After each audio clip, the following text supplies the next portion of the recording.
ने इसके साथ ही वाराणसी देश का प्रधान चुनने वाली सीट के रूप में भी जाना जाने लगा। 2019 में भी प्रधानमंत्री नरेंद्र मोदी ने वाराणसी लोकसभा सीट से ही उम्मीदवारी पेश की थी और जीत दर्ज करने में कामयाब रहे। लोकसभा चुनाव 2024 में प्रधानमंत्री मोदी ने तीसरी बार नामांकन दाखिल किया है। तो 2014 में पीएम मोदी ने 24 अप्रैल को नामांकन दाखिल किया था। 2019 में 26 अप्रैल को पीएम मोदी ने नॉमिनेशन फाइल किया और आज यानी 14 मई को 2024 को फिर से पीएम मोदी ने नामांकन दाखिल किया। नामांकन के लिए पीएम मोदी के साथ 4 प्रस्तावक भी मौजूद रहे। पहले प्रस्तावक पंडित गणेश्वर शास्त्री जो ब्राह्मण समाज से आते हैं, दूसरे प्रस्तावक बैजनाथ पटेल जो पटेल बिरादरी से आते हैं, ओबीसी से, तीसरे प्रस्तावक लालचंद कुशवाहा ओबीसी समाज से ही आते हैं और चौथे प्रस्तावक संजय सोनकर दलित समाज से आते हैं। यानी नामांकन के दौरान भी कास्ट फैक्टर को ध्यान में रखा गया। किस्सा कुर्सी का में सबसे पहले प्रधानमंत्री के नामांकन की ही आज बात करेंगे।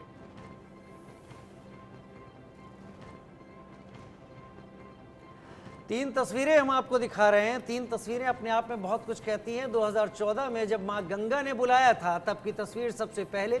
2019 की आपके दूसरी तरफ टेलीविजन स्क्रीन पर अपने देखें दाईं तरफ, जब पिछली बार प्रधानमंत्री नरेंद्र मोदी ने अपनी दावेदारी पेश की थी तब कई सारी बातें हो रही थी, क्या यह सरकार दूसरी बार आएगी, लेकिन एक बड़े बहुमत के साथ सरकार वापस हुई और अब 2024 में प्रधानमंत्री नरेंद्र मोदी अपना पर्चा बनारस से दाखिल कर रहे हैं। हैट्रिक की उम्मीद प्रधानमंत्री लगा रहे हैं। हैट्रिक की उम्मीद एनडीए सरकार के तौर पर प्रधानमंत्री के नेतृत्व में बीजेपी लगा रही है। सार्थक होगी, सफल होगी, ये 4 जून को जब ईवीएम खोलेगी तब पता चलेगा। लेकिन ये 3 तस्वीरें प्रधानमंत्री की बनारस यात्रा को अपने आप में सामने रखते हुए।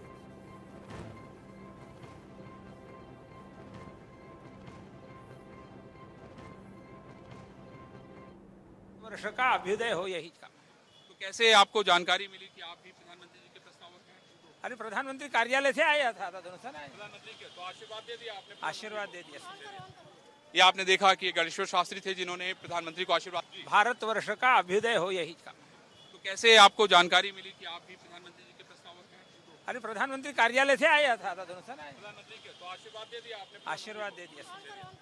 ये आपने देखा कि गणेश्वर शास्त्री थे जिन्होंने प्रधानमंत्री को आशीर्वाद दिया। भारतवर्ष का बहुत बढ़िया खबर है। खुशी की बात है कि देश के प्रधानमंत्री माननीय नरेंद्र मोदी जी चुनाव लड़ रहे हैं। बनारस के लोगों को एक तरफा चुनाव करना चाहिए और 543 जो लोकसभा के चुनाव हो रहे हैं, सबसे ज्यादा वोट से देश में प्रधानमंत्री को जिताने का काम बनारस के लोग करें और प्रदेश में 80 की 80 सीट हम लोग जीतेंगे और देश में आप देखिएगा 4 जून को 400 पार सीट हम लोग जीतेंगे। 100 सब खड़े रह जाएंगे, ऐसा देखते रह जाएंगे। बहुत बढ़िया खबर है, खुशी की बात। ये सर क्या एनडीए का शक्ति प्रदर्शन था? ये शक्ति प्रदर्शन नहीं, यह बनारस के लोगों का आशीर्वाद लेने यहाँ प्रधानमंत्री जी आए। यहाँ के जनप्रतिनिधि हैं और हमारे लिए सौभाग्य है कि देश के अलग अलग कोनों से, राज्यों से सब नेता यहाँ मौजूद हैं। पूरा एनडीए एक मत है और हम सब लोग अपनी ताकत लगा रहे हैं कि देश को हम कैसे आगे बढ़ाएं। क्या कैसे एहसास हो रहा है कि 400 से ज्यादा नंबर? देखिए, बड़ा मैंडेट मिलेगा, तीसरी बार सरकार बन रही है, इसमें कोई शक नहीं है और बनारस की जनता पूरी तरह से प्रधानमंत्री जी के साथ, और बनारस का आशीर्वाद, गंगा मैया का आशीर्वाद बहुत ताकतवर होता है। मुझे लगता है ये बात जयंत चौधरी समझ चुके हैं। देखिए, ये थे जयंत चौधरी, इन्होंने कहा है कि बहुत जो बड़ा है मैंडेट मिल रहा है और शायद ये एक बहुत बड़ा संदेश है। दीपक के साथ मैं अरविंद चतुर्वेदी। ये सर क्या एनडीए, हम लोग की ताकत ही हम लोग की एकजुटता है और आज प्रधानमंत्री जी के समर्थन में पूरा एनडीए एक साथ उनके नामांकन में शरीक हुआ है और यही एकजुटता ही हम लोगों के लक्ष्य तक हम लोग को लेकर जाएगी और उम्मीद ही नहीं, पूरा विश्वास है कि जो 400 पार का प्रधानमंत्री जी के द्वारा दिया गया हम लोग का लक्ष्य सरलता से पार करेंगे। हर राज्य में जिस तरीके से एनडीए गठबंधन एक साथ हम लोग प्रचार कर रहे हैं, वहीं दूसरी तरफ विपक्ष है जो बटा हुआ दिखाई दे रहा है। वायनाड में आप देख लीजिए जिस तरीके से राहुल जी के खिलाफ ही उनके घटक दल के नेता उतरे हुए हैं। आम आदमी पार्टी दिल्ली में साथ दे रही है, पंजाब में विपक्ष में है, तो ये बटा हुआ विपक्ष वहीं एनडीए की एकता। मैं सिर्फ इतना कहना चाहता हूँ, जुबान कुछ कह रही है मोदी जी आपकी, असलियत कुछ और है। आपने नारा दिया था ना 400 पार, आज आप 150 नहीं पार कर रहे हैं। आप जब बोल रहे हो ये कि इंडिया गठबंधन कहीं नहीं है, तो आपके चेहरे के लुक और आपके कहने के दोनों में जमीन आसमान का फर्क है। 4 राउंड का हो गया ना, 4 राउंड में आप कहीं हो ही नहीं दूर दराज से। आपको एक चीज एहसास कर लेना चाहिए कि भारत की जनता ने मन बना लिया है कि 10 साल तक आपने जो ये जुमलेबाजी की है, झूठ बोला है, देश को धोखा दिया है, गलत वायदे किए हैं, उसका जाने का समय आ गया है। एनडीए जाएगा। मोदी जी आप 4 जून का इंतजार करिए। 4 जून को इंडिया गठबंधन होगा सत्ता में और आप सत्ता से बाहर होंगे। ये इस देश की जनता ने मन बना लिया है। तो चलिए, हमारे साथ खास मेहमान भी जुड़ गए हैं। आलोक मेहता जी हमारे साथ जुड़ गए हैं, एडिटोरियल डायरेक्टर हैं। अरविंद मोहन जी हमारे साथ हैं, कंसल्टिंग एडिटर। राहुल लाल हमारे साथ हैं, जाने माने राजनीतिक विश्लेषक हैं। और सुशील वकील हमारे साथ हैं, राजनीतिक विश्लेषक हैं। आलोक जी, वैसे तो भारतीय जनता पार्टी जब से बागडोर संभाली, प्रधानमंत्री बने हैं 2014 से ही हम देख रहे हैं, कोई भी ऐसा मौका होता है तो उसको बहुत बड़ा इवेंट में तब्दील हो जाता है। वो प्रधानमंत्री इसमें माहिर हैं, उसको इवेंट, बड़ा इवेंट बनाने में। लेकिन चुनाव में इस तरह के जो इवेंट होते हैं, क्या उनका कुछ असर होगा? कुलजीत, बहुत धन्यवाद। मेरा मानना है कि देखिए, ये सही है कि पहले लोग नॉमिनेशन करने जाते थे तो इतना भव्यता नहीं होती, और इस इवेंट, इसको यदि इवेंट कहेंगे तब तो ठीक है, मैं मानूं लोग आए और भूल गए। सही बात यह है कि इस बहाने से सारे लोगों को जोड़ने की कोशिश अब होने लगी है। उसको आप कह सकते हैं, होना तो इवेंट कंपनियां हैं जो करती है, लेकिन यहाँ भारतीय जनता पार्टी या कांग्रेस पार्टी भी करे।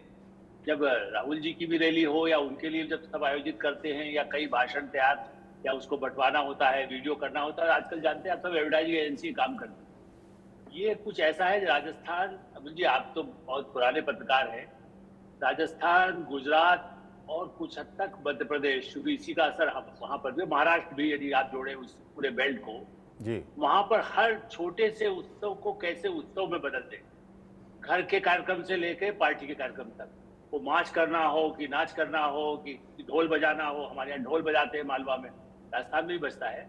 तो क्या है कि नहीं, मेरे पूछने का मतलब ये था, मेरे पूछने का मतलब आपसे ये था कि इवेंट है, ठीक है, हर चीज़ को सेलिब्रेट करना बहुत अच्छी बात है, भारतीय परंपरा भी है कि छोटी छोटी चीज़ों को भी सेलिब्रेट करो, जिंदगी के हर पहलू को जियो।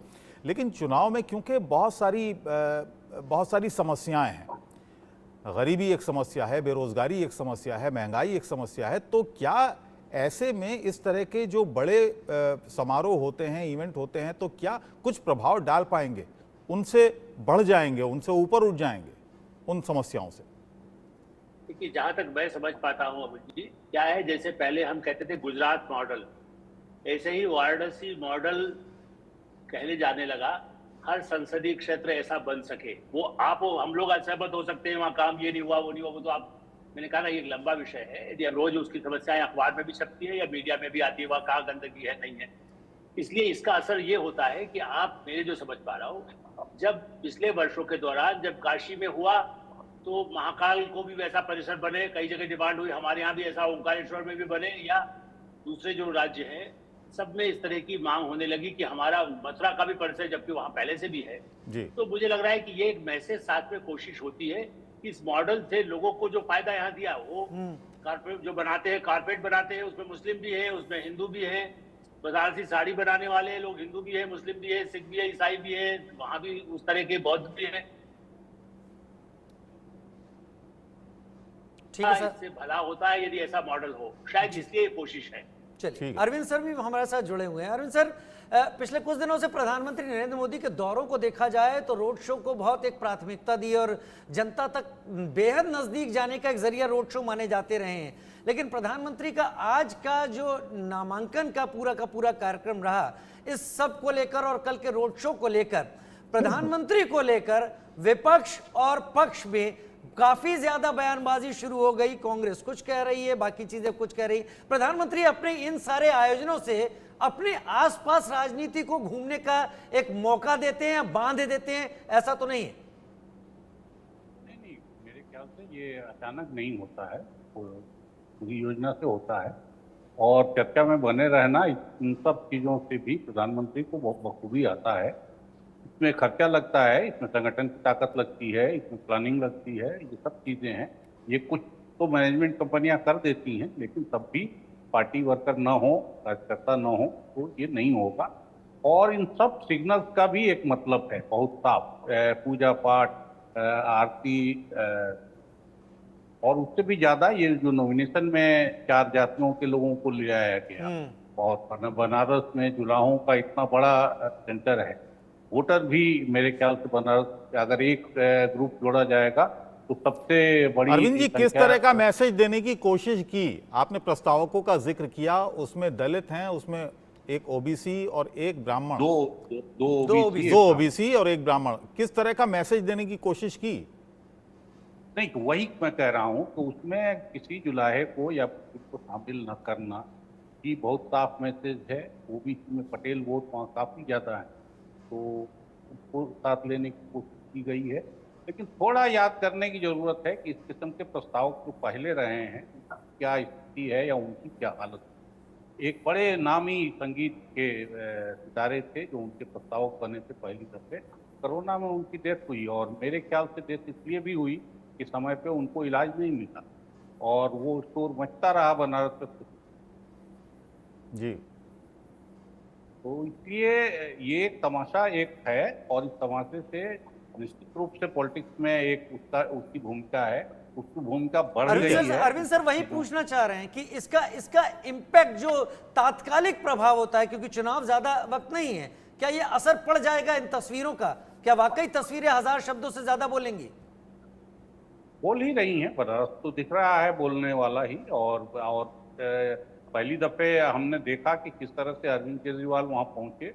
उन्होंने भी छोटे लेवल पे ये नाटक दोहराने की कोशिश की, गंगा में सीधे डुबकी लगाना, और उस समय भी हमने ये देखा कि अरविंद नंबर 1 पर आ गए, माने नंबर 2 पे आ गए, जबकि लोकल जो भी लड़ने वाले थे जिनको मजबूत गिना जा रहा था पहले, तो सब पीछे। तो राहुल लाल जी का रिएक्शन ले लें इन प्रस्तावकों पे। मैं चाहूंगा कि राहुल लाल जी कुछ अपना कमेंट। देखिए, हाँ अबुल जी, हमें लग रहा है कि जो प्रस्तावक इन्होंने चुने हैं वो कहीं कहीं अलायंस के तरफ से जो सामाजिक न्याय के मामले काफी ज्यादा उठे और विशेषकर जो पीडीए का मामला अखिलेश यादव ने उठाया, वहां पे अगर हम लोग गौर करें, अन्य पिछड़ा वर्ग में जो गैर यादव समूह है, गैर यादव अदर बैकवर्ड क्लासेस हैं, उसमें से कुशवाहा और पटेल का वोट ना केवल बनारस में बल्कि पूरे पूर्वांचल में अच्छे खासे भारी संख्या में मौजूद है। तो उन वोटों को साधने की कोशिश है, नंबर 1। नंबर 2, अगर हम लोग देखें इस समय कि दलितों में गैर जाटव दलित जो मतदाता है उसको यहाँ पे एक तरह से एक दलित को भी जो है कि उन्होंने बनाया है। और वो वोट अगर हम लोग 4 चरणों में देखें तो अच्छी खासी अलग अलग जगहों से जो रिपोर्टें आ रही हैं कि वो कहीं कहीं वो अखिलेश यादव के खेमे में या कांग्रेस के खेमे में वो वोट जाता हुआ दिख रहा है। वो जो सेंधमारी हो रही है जो 2019 के लोकसभा चुनाव में भारतीय जनता पार्टी के पास थी, उन सब चीजों को रोकने के लिए प्रस्तावकों का पूरा ये समुच्चय तैयार किया गया, चूंकि अभी 3 चरण के चुनाव बचे हुए हैं। एक जो सवाल है कि देखिए, प्रधानमंत्री वहां पे काफी रोड शो कर रहा है, एक बड़ा सा एक पूरे देश भर की निगाहें हैं इसके ऊपर। भारतीय जनता पार्टी के तमाम लोग कह रहे हैं कि बनारस से प्रधानमंत्री 10 लाख से ज्यादा रिकॉर्ड वोटों से जीतेंगे। ये तमाम परिस्थितियां एक तरफ है, लेकिन दूसरे तरफ हम लोग देखें क्या वहां पे निर्वाचन आयोग के नियम कानून लागू हो रहे हैं। श्याम रंगीला जो काफी एक चर्चित कॉमेडियन है, पहले तो उन्हें जो है कि नामांकन पत्र खरीदने के लिए बड़ी मेहनत और मशक्कत करनी पड़ी उन्हें, वो खरीदने में सफल हो गए, लेकिन वो जमा करने में सफल नहीं हो पाए। आज भी वो अभी भी लाइन में लगे हुए हैं, उन्हें अंदर प्रवेश करने के लिए नहीं दिया जा रहा है। कल भी वो असफल होकर लौट गए थे, तमाम जो दूसरे निर्दलीय लोग हैं। तो मैं तो कहूंगा कि प्रधानमंत्री इतने मजबूत है और बनारस में उन्हें कौन हरा पाएगा।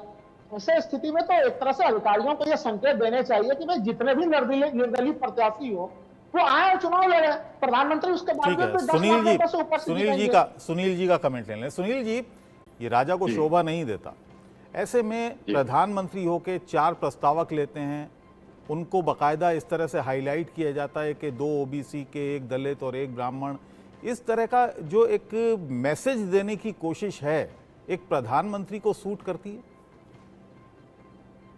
देखिए, जब इंडिया आजाद हुआ था 17 साल पहले, तो उस टाइम ये बातें चल रहे थे कि राष्ट्रपति या प्रधानमंत्री किसी हिंदू के सम्मेलन में नहीं जा सकता है, क्यों, उससे क्या होता है, सेक्युलर क्या सोचेंगे, बाकी चीजें क्या सोचेंगे। आज जो देश की स्थिति टोटली चेंज हो गई है। देश में जो लहर चल रही है, जो मेजॉरिटी कम्युनिटी की भी लहर थोड़ी बहुत चल रही है, तो देश का जो वातावरण अब थोड़ा चेंज हो गया पूरा। अब जैसे हमारे सीनियर दोनों साहब कह रहे थे कि देखो जी, इससे थोड़ा फर्क पड़ रहा है कि दलित नाराज हो जाए या कोई चीज हो जाए। अब जी आज ऐसी बात बिल्कुल नहीं है। आप पहले देखिए, जिस दिन प्रधानमंत्री ने राष्ट्रपति या पार्लियामेंट हाउस के प्रधान या स्टेप पे अपना माथा जो शीश झुका दिया, खुद ही नीचे झुक गए, लोगों में एक लहर सी फैल गई। उसके बाद जब राम मंदिर बना, प्राण प्रतिष्ठान था, वहां पर चले गए तो वहां पर भी दंडवत कर दिया, वहां से भी लोगों पे कितने इम्प्रेस हो गए। 80% जो हिंदुस्तान की जो मेजॉरिटी कमेटी है, इन चीजों से बड़ी खुश हो जाती है। आप देखिए कानपुर में हुए, उन्हें रोड शो कर दिया, कितने लोगों की कतारें थी। फिर कानपुर में एक साइजेबल सिख कम्युनिटी का वोट है, वहां पर वो गुरुद्वारे में जाके माथा टिका तो लोग वहां के खुश हो गए। अब परसों वहां गए बिहार में, पटना साहब में, वहां पर ये माथा झुका, ये शीश झुका दिया, वहां की कम्युनिटी खुश हो गई। ये जो प्रधानमंत्री का है, ये तो ओपन टाइप का है और लोग इससे बड़े प्रभावित हो रहे हैं और लोगों में एक लहर फैल जाती है। यही जानना है कि लोग कितने प्रभावित हो रहे हैं, कितनी लहर फैल रही है, और प्रधानमंत्री क्या अपनी तस्वीरों से सबको अपने आसपास, या वो कहते हैं ना कि अपनी पिच पर खेलने के लिए बुला लेना, क्या ऐसा कर रहे हैं? आलोक सर मेरे साथ इस वक्त जुड़े हुए हैं। आलोक सर, 2000 बोलने दीजिए जी, एक मिनट मेरे को बोलने दीजिए। आप बता दीजिए मेरे को, जो लोग वहां प्रधानमंत्री को देखते आते हैं रोड शोज वगैरह में, जब उनसे आपके पास यहाँ जो संवाद आता है वो पूछते हैं आप कहाँ से आए, और जैसे कानपुर में रैली है या आज वाराणसी में, कोई कहता है मैं बिहार से आया, कोई कहता है मैं कहीं से आया, किस लिए आए, प्रधानमंत्री के दर्शन करने आए। अब जो ये कह रहे हैं लोग कि नहीं जी खाली एक कम्युनिटी को फायदा आ रहा है कि मैसेज एक कम्युनिटी को। चलिए आप इसी बात को आगे बढ़ा देता हूं, और जो राजीव भी पूछना चाह रहे थे आलोक जी से, ठीक है सुनील जी इसी बात को आगे बढ़ा देता हूं, और राजीव का भी यही सवाल था आलोक जी से। क्या इसीलिए आरोप लगते हैं प्रधानमंत्री पर मेजोरिटेरिज्म की सियासत करने के? देखिए, आरोप लगे न लगे, लेकिन क्या होता है कि आरोपों की परवाह न करना, वो तो कहते ही है कि भाई गाली जितना पड़ेगी मैं उसका फायदा मुझे मिलता है। होता यही है कि जब अपोजिशन इस तरह के आरोप लगाए, बल्कि मैं दूसरा उदाहरण दूंगा तो मुझे अभी बात करते हुए समझ में आया कि जब जैसे हम लोग करते थे गुरुद्वारा गए या मंदिर गए, आप याद करें ब्रिटिश प्रधानमंत्री सुनक या ट्रंप अमेरिका के, सुनक को तो आप कह सकते हैं भारतीय मूल के हैं, इसलिए भारतीय समुदाय के बीच में जाके कुछ त्योहार बनाए, दीपक जलाएं, फलाना करें, क्योंकि उनको विनोर करना है। गुरुद्वारा भी जाते हैं, यदि और भी कोई प्रधानमंत्री होता है, टोनी ब्लेयर थे, दूसरे थे, वो भी जाते हैं। उसी तरह से ट्रंप कहो या ओबामा, आपको याद होगा अमित जी, आप तो तब भी कवर कर रहे थे, ओबामा के समय वो हनुमान जी के अपना जेब में कहते थे मैं ऐसा रखता हूँ, माने ये दिखाने के लिए कि भारतीयों को मुझे विनोर करना है, हमारा इनके साथ संबंध है। इसलिए दुनिया की राजनीति में भारत में भी महात्मा गांधी यदि करते थे, यदि प्रार्थना सभा सभी धर्मों का होता था, है ना, तो मेरा मानना है कि उसमें भी उससे सभी धर्मों के लोग शामिल रहे, सभी जाति के। अब ये ठीक है, बहुसंख्यक समाज को यदि वो दूसरा यदि वो कहता है, और यदि कोई दूसरा अजमेर शरीफ भी जाएगा, कोई फतेहपुर सीकरी के उसमें भी अपनी प्रार्थना करने या मतलब उसके वहाँ करने के लिए जाते हैं, हिंदू भी बहुत बड़े पैमाने में जाते हैं, तो मेरा मतलब ये ठीक है। प्रायोरिटी आप ये कैसे कह सकते हैं कि भाई आप उस कम्युनिटी को इग्नोर ही करें, लेकिन हाँ उसकी प्रायोरिटी यदि उनकी है, वो गुरुद्वारे में जा रहे हैं, वहाँ पर उतना पटना साहब तो ठीक है, उसका मैसेज बिहार में भी जाता है, उसका मैसेज बिहार नहीं सॉरी पंजाब में भी जाता है, वो कनाडा में रहने वाले प्रवासी भारतीयों को भी जाता है। भारत में इस समय जो परिस्थितियां हैं उसका एक असर तो होता है, उस पर प्रायोरिटी वो तय कर सकते हैं। राहुल गांधी अयोध्या नहीं गए, उनकी प्रायोरिटी है ना, इनकी प्रायोरिटी हाँ मैं कर रहा हूँ, मैं उसमें छिपा नहीं रहा हूँ, मैं धार्मिक हूँ, मैं बहुत ज्यादा, हम और आप भी आप कह सकते हैं क्या जरूरत है तिलक लगा के आपको करने की, लेकिन अब वो डोमिनेशन करने गए तब ड्रेस बदल लिया उन्होंने अपना। तो ये सब एक राजनीति का हिस्सा कहिए या एक पर्सनल प्रायोरिटीज कहिए, मैं इसे भी लोकतांत्रिक अधिकार मानता हूँ। कोई दाढ़ी लगा के जाए, कोई अपना दूसरा कपड़ा, ठीक है, महिमा मेरी सहयोगी मेरे साथ हैं इस वक्त, पहने, उनसे भी जरा बात कर लें, उनसे अपडेट ले लें।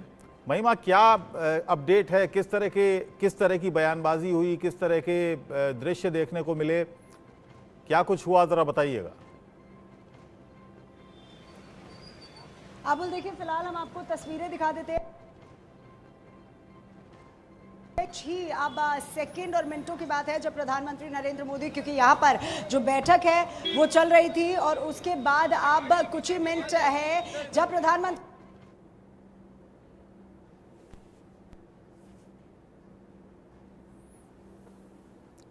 महिमा, आपकी आवाज हम तक नहीं पहुंच पा रही है। बाहर निकलेंगे और आप के पास हम आएंगे। आबुल आपको जी विजुअल्स हम आपको दिखा रहे हैं। प्रधानमंत्री नरेंद्र मोदी कन्वेंशन सेंटर में अभी मीटिंग ले रहे थे। एनडीए की घटक दल यानी अनुप्रिया पटेल इसमें मौजूद थी, सभी कार्यकर्ता इसमें मौजूद थे। लगभग 250 कार्यकर्ता जो थे वो यहाँ पर मौजूद थे और अब कुछ ही क्षणों में प्रधानमंत्री नरेंद्र मोदी यहाँ से निकलेंगे। मीटिंग उन्होंने की है, मीटिंग उन्होंने की है। ये देखना दिलचस्प होगा जब हम कार्यकर्ता बाहर आएंगे कि आखिर क्या कुछ गुरु मंत्र प्रधानमंत्री नरेंद्र मोदी ने दिया है कि आखिर क्या ऐसा हुआ कि स्टार किसी तो प्रचारक प्रधानमंत्री के साथ गए थे। तो हर बार चाहे वो 2014 पहले, अब आपको विजुअल्स दिखा देते हैं। प्रधानमंत्री का कैवलकेड जो है वो यहाँ से निकल रहा है। कारकेड जो है प्रधानमंत्री का कन्वेंशन सेंटर से निकल रहा है। अब आगे का जो उनका रोड शो है वो झारखंड में है। तो प्रधानमंत्री नरेंद्र मोदी, सीधी तस्वीरें हम आपको दिखा रहे हैं, दर्शकों को दिखा रहे हैं कि कन्वेंशन सेंटर से वो मीटिंग पूरी करके यहाँ से निकल रहे हैं। कारकेड जो है प्रधानमंत्री नरेंद्र मोदी का वो निकल चुका है, यानी अब प्रधानमंत्री का कारकेड जो है वो यहाँ से निकल चुका है और झारखंड में अब प्रधानमंत्री नरेंद्र मोदी का शो है। अब रही बात कि आखिर किस तरीके के तर्क वितर्क चल रहे थे, क्योंकि प्रस्तावक जो है, क्योंकि मैं सुन रही थी आपको कि उसमें ओबीसी भी है, दलित भी है और साथ ही साथ जिन्होंने राम भगवान की प्रतिमा का मुहूर्त निकाला था वो भी इसमें शामिल थे। तो क्या कुछ हुआ, अगर हम काशी की बात करते हैं तो ऐसा कुछ खास यहाँ पर देखने को नहीं मिला, किसी तरीके का तर्क वितर्क देखने को नहीं मिला, क्योंकि यहाँ पर साफ, क्योंकि अबुल और राजीव आप दोनों ही यहाँ पर मौजूद है। हमने सुना है कि किस तरीके से जब प्रधानमंत्री अपनी रैली करते हैं तो उन्होंने साफ तौर से बोला था कि रिलीजन के बेसिस पर मैं ओबीसी का कोटा या किसी भी तरीके की रिजर्वेशन नहीं देने दूंगा, जब तक मैं जीवित हूँ नहीं देने दूंगा। तो ओबीसी को अपने प्रचारक में शामिल करके या प्रस्तावक में शामिल करके एक क्लियर मैसेज ऑपोजिशन को प्रधानमंत्री नरेंद्र मोदी ने दे दिया है कि जब बात आती है दलित की यानी एससी की और ओबीसी। ठीक है महिमा, बहुत शुक्रिया ये जानकारी रुद्राक्ष कन्वेंशन सेंटर से हमें लगातार देने के लिए और बताने के लिए कि प्रधानमंत्री का वहाँ का कार्यक्रम, हालांकि 1 बजे प्रधानमंत्री को निकल जाना था, अब समय करीब 2:35 हो रहा है। 1.5 घंटे प्रधानमंत्री ने ज़्यादा बनारस में बिताया है। अब इसके चलते आगे कि उनके कार्यक्रम किस तरीके से बढ़ते हैं। खैर, हमारे साथ खास मेहमान जुड़े हुए हैं, आलोक मेहता सर मेरे साथ जुड़े हुए हैं। आलोक मेहता सर, बहुत संक्षेप में समझना भी आपसे चाहूँगा, 2014 में न किसी ने मुझे भेजा है न मैं यहाँ आया हूँ, मुझे माँ गंगा ने बुलाया है, उससे अब प्रधानमंत्री कह रहे हैं कि माँ गंगा ने उन्हें गोद ले लिया है। प्रधानमंत्री मैसेज क्या केवल बनारस को दे रहे हैं या इसके जरिए मैसेज पूर्वी उत्तर प्रदेश को दे रहे हैं या इसके जरिए पूरी 400 सीटों को दे रहे हैं?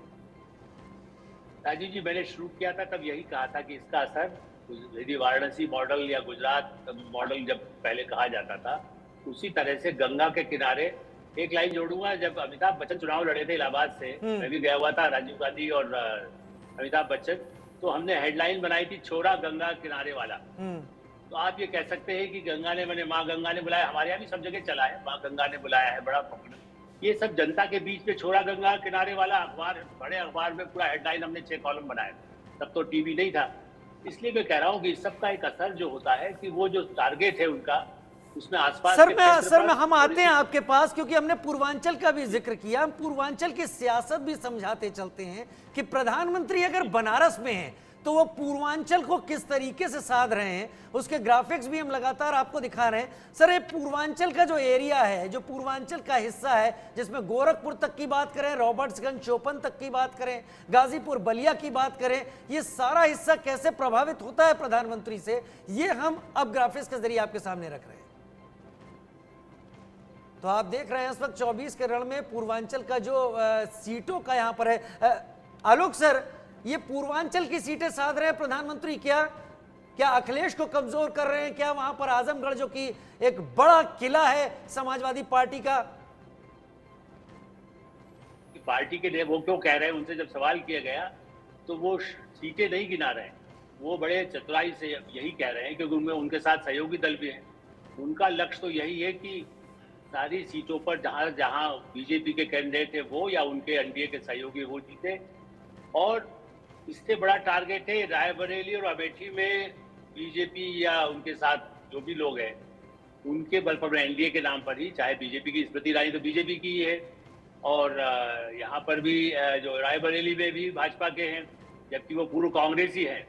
तो दो ऐसा सबसे बड़ा निशाना यदि मैं मानता हूँ यूपी में यदि कोई बड़ी चुनौती है अखिलेश यादव के जीतने पर, चूंकि वो तो गढ़ रहा है, रायबरेली का गढ़ तोड़ना, दुर्ग जिसको कह सकते हैं जी, तो ये जो है पुराना जो चलिए ताल तो अब दोनों सीटों पर फिलहाल कांग्रेस पार्टी ठोक रही है, रायबरेली भी और अमेठी भी, और जो हारी हुई सीटें हैं 2019 में वो भी हम दिखा रहे हैं इन ग्राफिक्स में। आजमगढ़, घोसी, गाजीपुर, जौनपुर और अंबेडकर नगर, ये जो 5 सीटें थी ये हार गए थे 2019 में भारतीय जनता जब कहा जाता था अबुल की एक बहुत जबरदस्त मोदी फैक्टर काम कर रहा है, और इस बार एक बार फिर 400 सीटों का जो कि जो नॉमिनेशन हुआ और उसमें जितने भी नेता आए थे एनडीए के नेता, एक बार फिर 400 सीटों का नारा बुलंद हुआ कि अब की बार 400 के पार। और एक नेता को मैं सुन रहा था ओपी राजभर को, वो तो बाकायदा एग्जैक्ट फिगर बता रहे थे 412। अरविंद जी, कहां से सीटें ज्यादा मिलेंगी इस बार अगर उनके दावे के मुताबिक? अब ये दोनों तरफ के अपने अपने दावे हैं, उन दावों की बात नहीं है, लेकिन पूर्वांचल की हकीकत यही है। पिछली बार बीजेपी को पूर्वांचल में अच्छी टक्कर मिली थी, और इस बार की भी जो रिपोर्ट है वो भी यही बता रही है कि इस बार लड़ाई वहाँ अच्छी हो रही है। पश्चिम की लड़ाई भी उम्मीद से बेहतर हुई अपोजिशन के देखें, जबकि एक तरह का स्वीप था बीजेपी के लिए। और अभी जिन फेजेस पे चुनाव हो रहा है वहाँ बीजेपी को कोई ज़्यादा मुकाबला नहीं करना पड़ता। पूर्वांचल के लिए हर आदमी कह रहा है, तो इसलिए प्रधानमंत्री वहाँ थोड़ा ज़्यादा सावधानी से अपने कार्ड खेल रहे हैं। ये कार्ड जो हम गिन रहे हैं कि दो ओबीसी प्लेयर पटेल और मौर्य, ये दोनों अनजान लोग हैं, और प्रधानमंत्री के इधर के कार्यक्रमों को अगर आप गौर से देखें तो आप पाएंगे कि मंच पे या मंच के आगे की पंक्ति में जो दर्शकों की पंक्ति में, अच्छा, एक और ख़ास बात है 2014 और 2019 से अगर हम तुलना करें राहुल लाल जी, तो कोई नैरेटिव कोई भी पार्टी बना नहीं पाई इस चुनाव में अभी तक भी। और दूसरे चरण के अगर चुनाव की बात करें, दूसरे चरण में जो चुनाव हुआ उसके बाद अगर हम देखें तो मामला आरक्षण और संविधान पर आ गया। क्या आपको लगता है कि बहुत बेहतर तरीके से डिफेंड किया है बीजेपी ने संविधान और आरक्षण के मुद्दे को जिस तरह से कांग्रेस पार्टी ने उठाया था? देखिए, सबसे पहले तो ये आपने बिल्कुल सही कहा कि एक बड़ा मुद्दा या बड़े चीजें बनाने की जो प्रयास 2014 के लोकसभा चुनाव में देखा, उसमें प्रधानमंत्री मोदी जी की खुद की लहर थी। 19 में भी एक राष्ट्रवाद की बड़ी सी लहर जो है कि वो थी, और वो कहीं न कहीं 2024 के चुनाव में इस प्रकार से कोई लहर की स्थिति नहीं है यहाँ पे।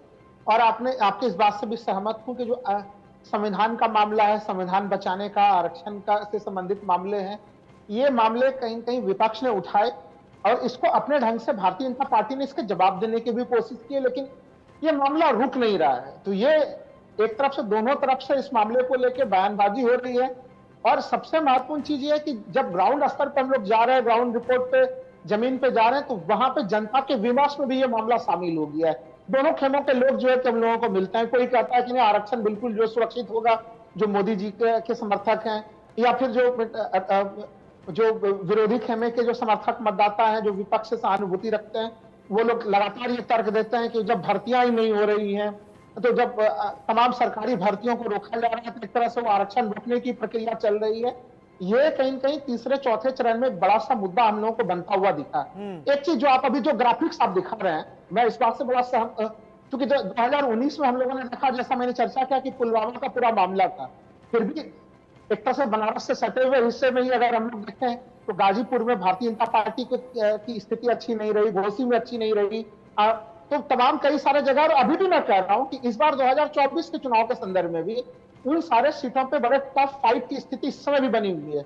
वो वहां पे कोई स्थिति जो है कि आसान स्थिति इस समय भी किसी के लिए नहीं है। तो पूर्वांचल का मुकाबला है, काफी कठोर मुकाबला होगा। और जो बनारस में इतना कठोर मेहनत परिश्रम किया गया, तमाम ये रोड शो किए गए। देखिए, बनारस जीतने के लिए किया गया ये मैं मानने के लिए तैयार नहीं हूँ। कहीं कहीं बनारस बड़े संकेत देकर पूर्वांचल के हिस्से में भारतीय जनता पार्टी के लिए बनारस के जरिए ये मैसेज पूर्वांचल और बिहार और तमाम जगह पहुंचाने की कोशिश की गई, खासतौर पर उत्तर प्रदेश में जो 80 का आंकड़ा, अगर जैसे बीजेपी और बीजेपी के सहयोगी कह रहे हैं जीत लेते हैं तो एक बड़ी बात होगी। आलोक सर, यहाँ पर एक चीज आपसे मैं समझना चाहूंगा, जैसे अबुल अभी कह रहे थे कि नैरेटिव कोई बड़ा इस बार बनता नहीं दिख रहा। खैर, मैं थोड़ा सा असहमत हूं अबुल से कि जितना एरिया मैंने देखा उसमें मैंने देखा कि एक बीजेपी एनडीए की तरफ से जो 400 पार बार बार दोहराया गया, ऐसा लगा कि एक नैरेटिव सेट करने की कोशिश बीजेपी की तरफ से की जा रही कि गांव देहात अंचलों में लोग जीत हार की बात से ज्यादा ये जरूर चर्चा करते दिख रहे हैं कि 400 आएगी कि नहीं आएगी। क्या नैरेटिव कोई सेट कर पाया है अब तक? देखिए, यही सबसे अच्छी बात है कि अबुल जी और आप और हम असहमत जब होते हैं, इसीलिए तो वो बैठे कि आप असहमत हो, इसलिए खुश होना चाहिए। प्रोग्राम उसी में सक्सेसफुल होता है, इसलिए आप उनको क्रेडिट और धन्यवाद दिया करिए, बाहर बाद में कॉफी पिलाइएगा। लेकिन मैं ये कहूंगा कि निश्चित रूप से मुझे लगता है कि ये मेरा तो दूसरा कहना है कि जितनी बड़ी पैमाने पर ये जो टोन किया गया है अपने आप में, उसकी कोई जरूरत नहीं है। जैसे गरीबी हटाओ था ना, ऐसे ही अयोध्या और वाराणसी इसको प्रतीकात्मक भी यदि माने। मेरा अभी भी आकलन ये है, जो सर्वे कंपनियों के लोगों को यदि आप सुने, उनसे बात करें, जो वो अभी बताएंगे नहीं क्योंकि उनके लोग काम कर रहे हैं, वो बताएंगे 1 तारीख को, लेकिन उनका जो निष्कर्ष सामने आ रहा है कि इस बार हो सकता है कि जितना 2019 में था उससे ज्यादा मिले। आप असहमत हो सकते हैं, मैं भी असहमत, मुझे भी शंका है, लेकिन जैसे अखिलेश यादव मैं मान रहा हूँ वो जीत सकते हैं, डिम्पल यादव जीत सकते हैं, लेकिन हाँ, मैं आज भी यही कह रहा हूँ, पूर्वांचल की चिंता से ज्यादा वहां 5 सीटें जीते। जैसे आप उनका नहीं था शिवाजी के समय में कि सिंह गेला, सिंह मारा गया, गढ़ालापन सिंह गेला। हाँ जी, उसी तरह की स्थिति है यहाँ पर। जो शेर हैं, यदि उसका शिकार करने मजा आता है। मुझे प्रधानमंत्री की आलोचना हो, मुख्यमंत्री की हो, कोई बड़ा माफिया हो, उसके खिलाफ बोलना ज्यादा अच्छा लगता है। कोई छोटा मोटा प्रवक्ता है, साधारण सा आदमी, उसके लिए प्रवक्ता मतलब बुरा नहीं कह रहा। चलिए, सुनील जी का भी मत ले लेते हैं। सुनील जी का भी मत ले लेते हैं। 3 चुनाव सुनील जी हुए, 2014, 2019 और अब ये 2024 का चुनाव। जो नैरेटिव की बात हो रही है, क्या आपको लगता है कि 2014 में एक जबरदस्त लहर थी, अन्ना आंदोलन के बाद एक लहर थी और उसमें बिल्कुल सफाया विपक्ष का हो गया था, फिर 2019 में राष्ट्रवाद की लहर थी, पुलवामा हुआ था। इस बार क्या आपको लगता है कि ऐसी कोई लहर है? बिल्कुल प्रदीप जी, आप देख लीजिए, इस बार सबसे बड़ी जो लहर है वो राम मंदिर का है। राम मंदिर में जो ये उसका भव्य उद्घाटन हुआ है, भगवान राम अपनी जगह आ गए, उसका लोगों पे एक बड़ा असर हुआ है। लोग आप लेकिन जितने सर्वे हो रहे हैं, अब से चुनाव से पहले जो सर्वे हुए उसमें यह बताया गया कि राम मंदिर की कोई लहर नहीं है इन चुनाव में। वो आप देख लीजिए, पहले क्या होता था, जैसे पहला चरण जो था इलेक्शन फर्स्ट फेज, उसमें था विकास और बाकी चीजें डेवलपमेंट वगैरह। दूसरे और तीसरे और चौथे में तो विकास वगैरह सारा पीछे रह गया। अब जैसे विपक्ष आप उठाता है संविधान को बचाना है या आरक्षण का, आप देखिए उसमें तो संविधान को बचाना तो सरकार ने अपनी उसमें स्पष्टी कर दी, देखो जी कि संविधान में कोई ऐसा खतरा नहीं है, संविधान ऐसा कोई कापी नहीं है कि उसमें पेज फाड़ने तो बाहर निकाले, ये उसमें भी उन्होंने क्लियर कर दिया। अब दूसरा हो गया आरक्षण। अब बीजेपी या मोदी जी ने उसको बड़ी अच्छी तरह उछाला कि सरकार, राहुल गांधी का मतलब क्या, विपक्ष का मतलब क्या, आरक्षण का मतलब है कि 5% ओबीसी एसटी वगैरह में काट के किसी पर्टिकुलर को देना। इस बार भी जो है लहर बड़ी चल रही है। आप देखिए यूपी में, जैसे या पूर्वांचल की भी बात कर रहे थे, आप देखिए मोदी जी, योगी जी जहां दोनों इकट्ठे जाते हैं, लोग वहां के हिल जाते हैं। और इस बार तो जो यह चुनाव इन्होंने जब यूपी में मेहनत की, पूर्वांचल में भी इस बार बीजेपी की लहर चल रही है। आजमगढ़ जैसे शायद कॉन्स्टिट्यूएंसी जहां पर कभी बीजेपी का नाम नहीं था, जहां किसी इसका हिंदू कैंडिडेट का नाम थे, अब वहां से भी बीजेपी निकाल देती है अपनी सीट। मैं अरविंद जी से यही सवाल रख देता हूँ। अरविंद जी, अभी जो हम बात कर रहे थे, मैं देख रहा हूं और ये चीज जब मैंने गांव और कस्बों में लोगों के मुंह से सुनी, कि 400 आई है कि ना आई है, इस तरीके से लोग बात कर रहे थे। एक नैरेटिव ठूंसा गया या बैठाया गया। अब पंजाब के सीएम भगवंत मान कहते हैं 400 पार नहीं आ रही हैं, बेड़ा पार ही नहीं हो रहा है। राहुल कहते हैं 400 नहीं आ रही हैं, 150 आ रही हैं। ये 400 शब्द नेताओं के भी छप गया है, पब्लिक के भी छप गया है। असर डालेगा क्या ये वोट देते वक्त?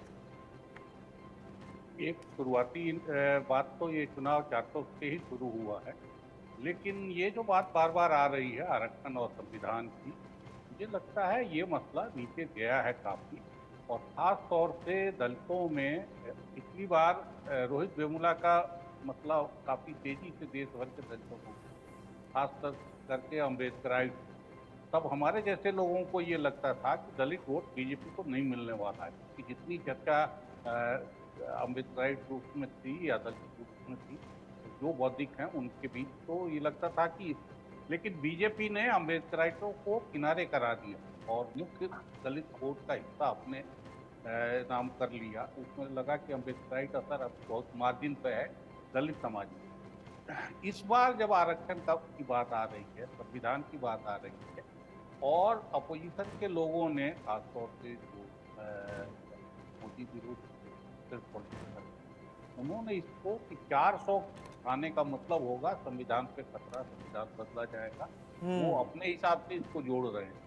लेकिन वो दलितों के अंदर ये मसला गया है कि बाबा साहब के बनाए संविधान पे खतरा है, और ये क्रूशियल पीरियड है दलित वोट के हिसाब से। तब जब बीएसपी गिरती दिखाई दे रही, बीएसपी की हालत, आपने बीएसपी का जिक्र किया और मैं ये सवाल बार बार मेरे जहन में ये आ रहा था, क्योंकि पूर्वांचल की बात हो रही थी। पिछली बार 10 सीटें जीती थी बीएसपी ने। राहुल लाल जी, क्या लगता है इस बार, क्योंकि बहुत वैसा चुनाव नहीं लड़ रही दिख रही मायावती जिस तरह से वो चुनाव लड़ती हैं, बहुत अटैकिंग नहीं है, बहुत डिफेंसिव मोड में लड़ रही हैं, बहुत ज़्यादा चर्चा भी नहीं है उनके चुनाव लड़ने की, उनके कैंडिडेट्स के। अब ऐसे में सवाल उठता है कि उनका जो वोट है, उनका जो वोटर है, वो क्या उनको वोट करेगा? और अगर उनको वो वोटर वोट करता है, क्योंकि सारे चुनाव में वो हारें या जीतें, वोट परसेंटेज उनको अच्छा खासा मिलता है, तो वो जो वोटर उनका है वो क्या उनको वोट करेगा? अगर करेगा उनको वोट, तो ये नुकसान किसको होगा? देखिए अबुल जी, उत्तर प्रदेश में दलितों का मामला काफी गंभीर हो गया, जो प्रश्न आपने पूछा। क्योंकि देखिए, अगर हम लोग पिछले बार के चुनाव को देखें तो उस समय समाजवादी पार्टी और बहुजन समाज पार्टी का गठबंधन था, और उस गठबंधन में एक चीज हम लोगों ने ये भी चीज देखा, जो चुनाव परिणाम से भी साबित हुआ कि बहुजन समाज पार्टी 10 और समाजवादी पार्टी 5 सीटों को जीतने में सफल हुई। और वोट ट्रांसफर जो है समाजवादी पार्टी का तो हुआ, लेकिन बहुजन समाज पार्टी का नहीं हुआ। यानी दलित मतदाताओं को जहां पे दिखा कि साइकिल है और हाथी नहीं है, वो मतदाता भारतीय जनता पार्टी के तरफ चले गए और वो vote shifting Bharatiya Janata party के तरफ हुआ था। लेकिन इस बार की स्थिति, जैसे ही आकाश आनंद को जिस तरह से वो अच्छा खासा भाषण दे रहे थे, उत्तराधिकारी घोषित किया गया था मायावती जी की तरफ से, लेकिन उन्हें अपरिपक्व घोषित कर दिया गया, हटा भी दिया गया पद से। तो ऐसे स्थिति में जो एक बीएसपी के जो बहुत कोर वोटर है वो चलिए उनके पास जाएंगे, लेकिन एक बड़ा गैर जाटा वोट जो है कि वहां से टूट रहा है। और वो हम लोग पिछले 4 चरणों में हम लोगों ने देखा है कि वो वोट कहीं न कहीं समाजवादी पार्टी कांग्रेस के खेमे में आ रहा था, संविधान, आरक्षण, इन तमाम मुद्दों के कारण से। यही कारण है कि एक प्रस्तावक जो यहाँ पे हम लोग देख रहे हैं बनारस में, वो एक प्रस्तावक वहां पे गैर जाटव दलित को जो है कि वो प्रस्तावक रखा गया, सोनकर जी को। तो वो उस वाले समूह में, चूंकि पिछले कल जो चुनाव हुए हैं, कई सारे जगहों से रिपोर्ट आया कि पासी समूह के लोग वो गए हैं, या फिर जाटव समूह में भी जो युवा वर्ग के लोग हैं उनके वोट भी जो है कि वो समाजवादी पार्टी और कांग्रेस के खेमे में आए। तो ये एक चिंता का विषय है, और भारतीय जनता पार्टी अपने अलग ढंग से आखिर 3 चरण में इस नुकसान को कैसे मिनिमाइज किया जाए, क्योंकि इसने काफी ज्यादा इस सिनारियो को बदला है। अबुल, चलिए, बहुत बहुत धन्यवाद आप सभी का, बहुत बहुत शुक्रिया हमसे बात करने के लिए। और चुनाव जैसे जैसे आगे बढ़ रहा है वैसे वैसे और ज़्यादा दिलचस्प होता जा रहा है। जी हाँ, चुनाव दिलचस्प होता जा रहा है। अब एक तरीके से हम अगले पड़ाव पर आ चुके हैं, जब 4 जून का इंतजार ज़्यादा शिद्दत से किया जाने लगा है। क्या होता है, किस तरीके से होता है, तस्वीरें बहुत कुछ समझाती और बताती रहेंगी। एक छोटा सा ब्रेक।